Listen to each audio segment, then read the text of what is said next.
T-Trade actually comprises two different activities, T-Trade and Post-it. T-Trade is a inter-team negotiation activity, so you have three separate teams and they have to negotiate for scarce resources. In T-Trade they're set up as three separate teams who never meet together, but they have a competitive activity which is to try and make as many cubes as they can by exchanging resources between the other teams that they meet. Well, T-Trade is principally about negotiation. However, it looks very much at the behavioural side of negotiation, because quite often it's not just about negotiation for resources, it's about the actual inter-team dynamics.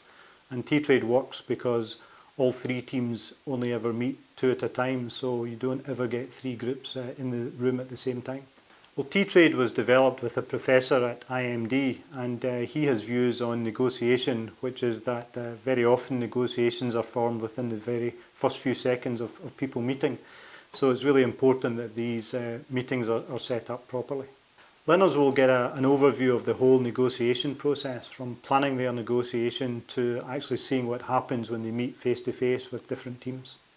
Post-it is a different activity from T-Trade, because in Post-it there are three teams working on a team-based activity, but they may not even be aware of what the other teams are working on.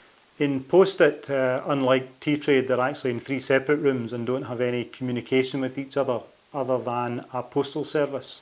And although they don't know this, essentially the teams are set up that one is acting like a leadership team, one is acting like a management team, and one is acting like a ground floor working team.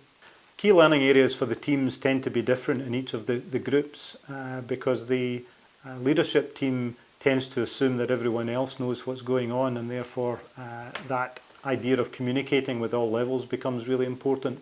And at the opposite end of the compass, the team in the working group level really understands what it feels like to be given no information. The important thing about Post-it compared to T-Trade is that it tends to generate quite a high level of emotion, and that needs to be contained by the facilitator. But you also need three separate areas where the teams really don't get a chance to listen or see each other. The learning would be quite different between Post-it and T-Trade. T-Trade would be used to really pull learning around the whole negotiation process, whereas in Post-it, probably what they're taking away is what it feels like to be doing a job where you don't get sufficient information, but also how you manage a resource such as that.